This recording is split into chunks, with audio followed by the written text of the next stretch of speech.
pergunta rápida, Caio. Tá. Ô Caio, quem é o Espírito Santo? O Espírito Santo é Deus. Agora, se quer uma definição estilo definição da personalidade do Espírito Santo e da natureza do Espírito Santo, eu acho tudo isso uma grande tolice. Cada vez mais, quanto o tempo passe e a minha experiência no Evangelho aumente, mais tolice eu acho toda essa questão. Número 1, porque a Escritura, durante todo o período do desenvolvimento dela, de Gênesis para frente, jamais em momento algum laborou nessa ideia de que haveria manifestações de Deus a serem compreendidas como coisas diferentes de Deus mesmo. Segundo, quando você vê Jesus tratando a questão do Espírito Santo, ele, conquanto fale do Pai, conquanto fale do Filho, conquanto diga que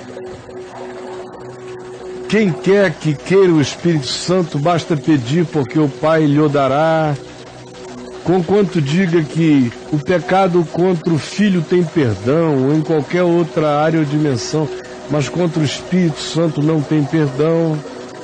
Conquanto ele diga essas coisas, e conquanto no Evangelho de João ele anuncia o Consolador, o Espírito da Verdade, que viria e que nos guiaria, que nos consolaria, e diz que o Espírito Santo é Ele em nós, é Jesus em nós. Eu irei e voltarei para vós outros. Voltarei no Espírito Santo.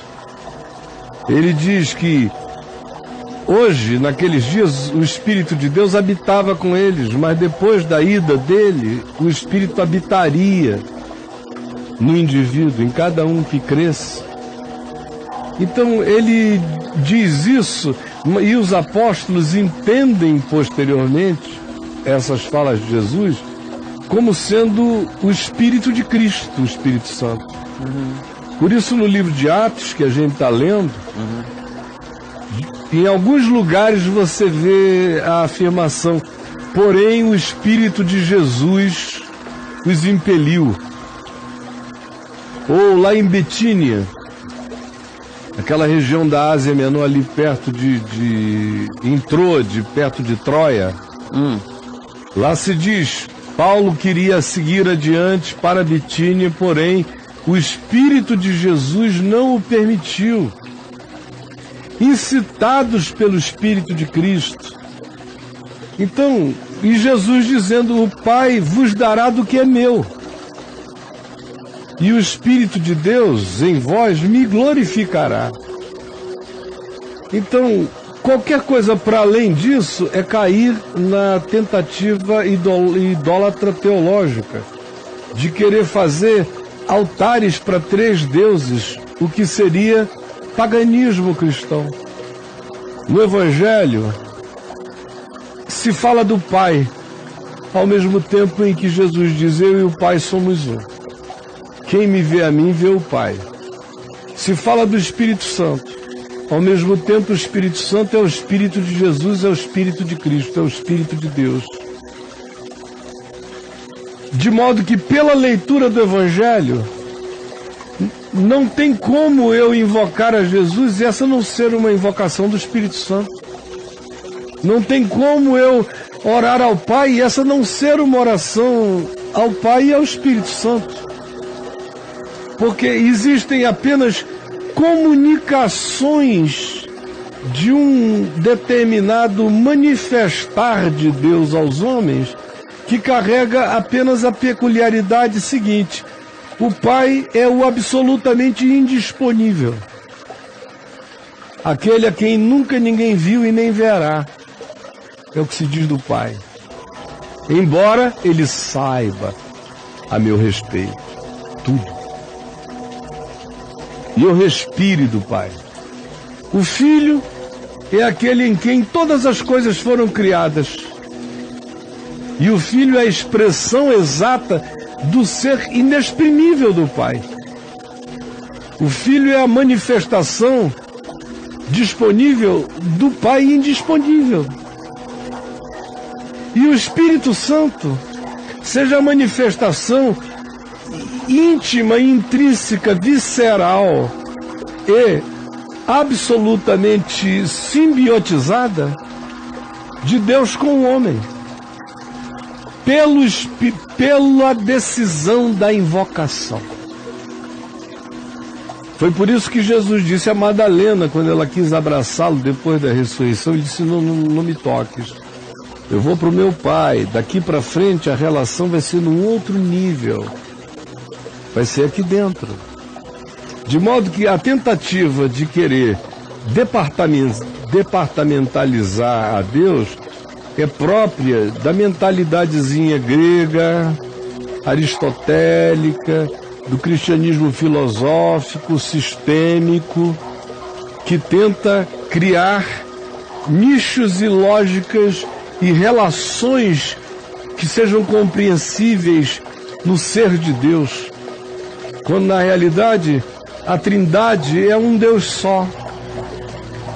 E a Trindade é apenas uma manifestação de comunicação com os homens. Porque com certeza, eu que hoje existo em Deus, respiro em Deus, sou habitado por Cristo, e toda a criação é mantida pelo lhame, pelo vínculo do Espírito Santo, isso tudo é um Deus só.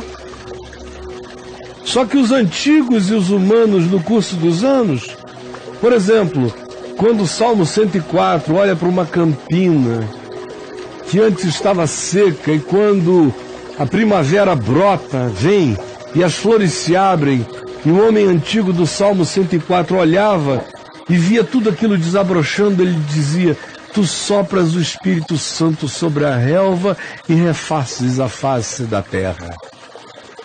Era um Pentecoste vegetal para ele. Era uma maneira de dizer. O indivíduo está extremamente cansado e de repente experimenta uma consolação, de modo que o Espírito Santo é sobretudo aquela manifestação benfazeja que faz o homem associar Deus a uma consolação, ou a uma exortação, ou a uma construção de compreensão que ele com ela se assustou. E aí a declaração humana é o Espírito de Deus me fez assim.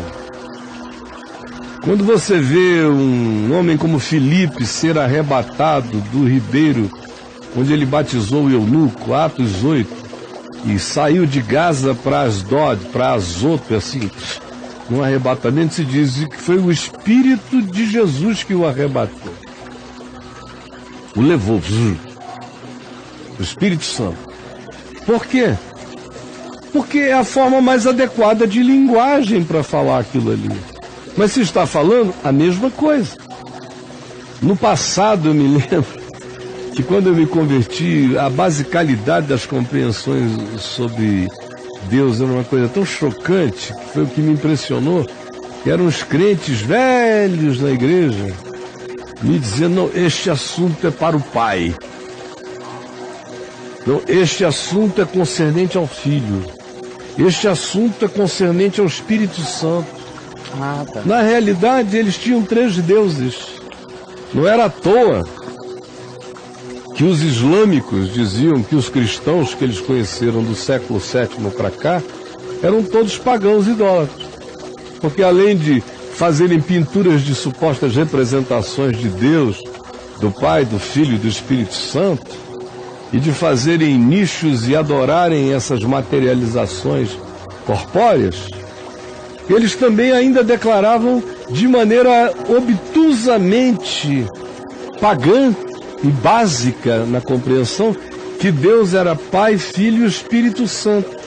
E forçavam isso sobre um povo que que não tinha a menor possibilidade de ouvir isso, a não ser pensando em 3 pessoas distintas uma da outra, que conversavam entre si e que forçavam a gente a crer que eles eram um só Deus.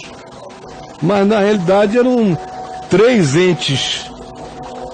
Aí os islâmicos olhavam e diziam: vocês são idólatras, vocês adoram 3 deuses. Mas no Evangelho, Pai, Filho e Espírito Santo são comunicações. Não querem ser discernimentos, nem especificações, nem definições, nem separações, nem compartimentalizações. Porque quando isso acontece, a idolatria brota no que você chama de o Deus dos deuses, mas não passa de uma visão apecanada e idolátrica. Então, para mim, o Espírito Santo é o Espírito de Cristo, é o Espírito de Deus. Deus é para ser adorado em espírito e em verdade. Jesus é o Espírito de Deus manifesto encarnadamente entre os homens. O Pai é indisponível, quem o disponibiliza é o Filho. O Filho é absolutamente aquele em quem todas as coisas existem. E Ele existe em todas as coisas que existem pelo Espírito Santo, que é Ele mesmo. Então é só até aí que eu vou. Para além disso, eu acho tudo uma asneira idolátrica sem tamanho. O próprio nome do Pai da Igreja Católica, Pai, do Filho e do Espírito Santo, já inaugura um pouco Bastante, né? Já inaugura bastante. Essa coisa da separação. Isso tudo são manifestações do reducionismo, aonde Deus cabe, né? E de todos os deuses que não podem ser esquecidos na invocação: o Pai, o Filho e o Espírito Santo.